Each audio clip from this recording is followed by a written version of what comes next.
निज़ामाबाद हल्के असम्बली में 44% मुस्लिम वोटों की अक्सरियत होने के बावजूद सियासी जमातों की जानिब से मुस्लिम उम्मीदवारों के हक में पार्टी टिकट देने में पसोपेश किया जा रहा है। मौजूदा रुकन असम्बली बेगाला गणेश गुप्ता को तीसरी मरतबा बीआरएस पार्टी की तरफ से टिकट दिया गया, जबकि बेगाला गणेश गुप्ता बनिया समाज से ताल्लुक़ रखते हैं। ख़ास बात यह है कि चीफ मिनिस्टर केसीआर की दुख्तर के कविता, जो साबिक़ा में निज़ामाबाद की एमपी भी रह चुकी है, मौजूदा में निज़ामाबाद ज़िले से एमएलसी भी है और हाल ही में चीफ मिनिस्टर ने निज़ामाबाद अर्बन और बोधन से इंचार्ज मुकर्रर किया। मुसलमानों का न सिर्फ निज़ामाबाद अर्बन बल्कि निज़ामाबाद ज़िले में मुस्लिम वोटर्स अपनी एक शनाख्त रखते हैं, जो कि एमएलसी कविता बखूबी जानती है।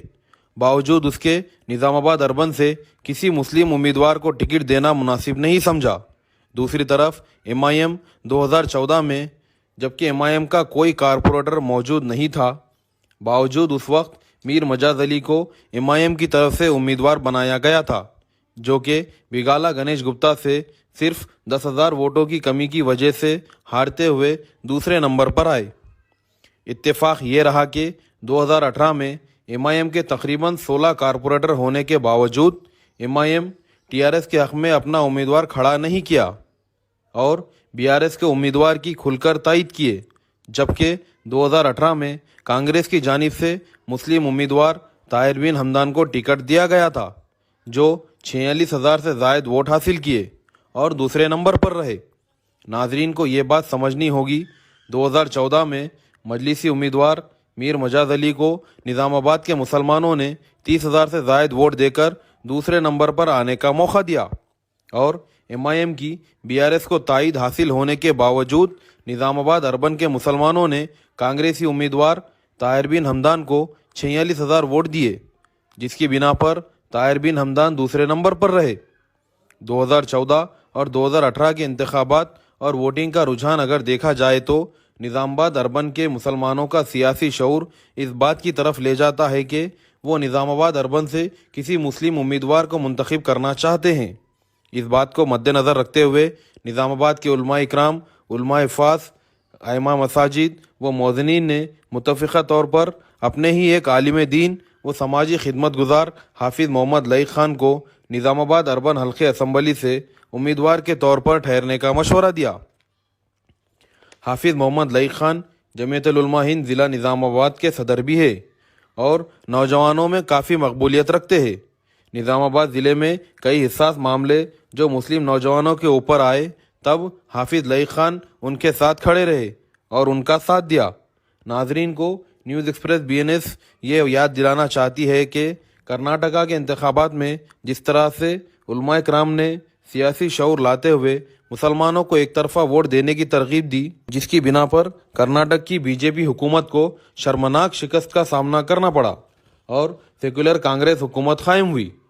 उसी तर्ज पर काबिल मुबारकबाद है निज़ामाबाद के उलमाए दीन, जिन्होंने अपने सियासी शऊर को तेलंगाना के शहर निज़ामाबाद से आवाज़ बुलंद की।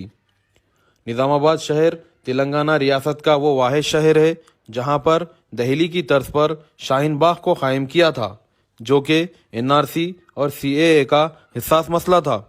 जो ही हाफिज़ लईक ख़ान उलमा के मुत्तफ़िक़ा उम्मीदवार के तौर पर अखबारात और सोशल मीडिया के ज़रिए मंजर आम पर आए, निज़ामाबाद शहर की एमआईएम यूनिट ने भी एमआईएम की जानिब से अपना उम्मीदवार निज़ामाबाद अर्बन से ठहराने के लिए अपने कौमी सदर असदुद्दीन अवैसी से मुतालबा करते हुए एक हंगामी प्रेस कॉन्फ्रेंस करते हुए देखे गए। निज़ामाबाद अर्बन की गलियों में जिन कांग्रेसी उम्मीदवारों के नाम बढ़ा चढ़ाकर पेश किए जा रहे हैं, उनमें काबिल ज़िक्र ताहिर बिन हमदान, जो साबिक़ा में दूसरे नंबर पर रहे। नजीब अली एडवोकेट भी उम्मीदवारी के लिए पहली मरतबा कांग्रेस भवन में अपनी ख्वाहिश जाहिर की।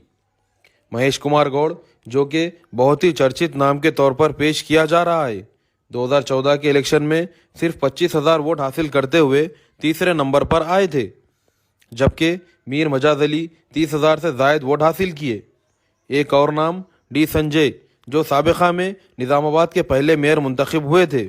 डी संजय की पहचान अपने वालिद डी श्रीनिवास के फर्जंद के तौर पर होती है और इनके भाई डी अरविंद मौजूदा में बीजेपी निज़ामाबाद से मेंबर ऑफ पार्लियामेंट है اور مسلمانوں کے خلاف وقتاً فوقتاً زہر افشانی کرتے ہوئے نظر آتے ہیں۔ اب دیکھنا یہ ہے کہ کانگریس پارٹی اپنے سابقہ امیدوار طاہر بن حمدان کے حق میں فیصلہ لیتی ہے یا علماء کے متفقہ طور پر منتخب امیدوار حافظ محمد لائق خان کے حق میں لے گی۔ امائم نظام آباد یونٹ کی جانب سے جو ہی مجلس امیدوار کو ٹھہرانے کی اسد الدین اویسی سے اپیل کی پریس کانفرنس کی گئی، نظام آباد شہر کے عام لوگوں میں مجلس کے امیدوار کے دوڑ میں 2 نام دیکھے جا رہے ہیں، جس میں پہلا نام صدر نظام آباد ٹاؤن شکیل احمد فاضل اور دوسرا نام ڈپٹی میئر ادریس خان کا سننے میں آ رہا ہے۔ ان ناموں کے علاوہ مجلس امیدواروں کے طور پر ایک نام گشت کر رہا تھا، اس نام کو نظام آباد کی عوام نے غیر مقامی شخص قرار دیتے ہوئے ریجیکٹ کر دیا۔ اب دیکھنا یہ ہے کہ بیرسٹر اسد الدین اویسی کس امیدوار کے نام کا اعلان کریں گے۔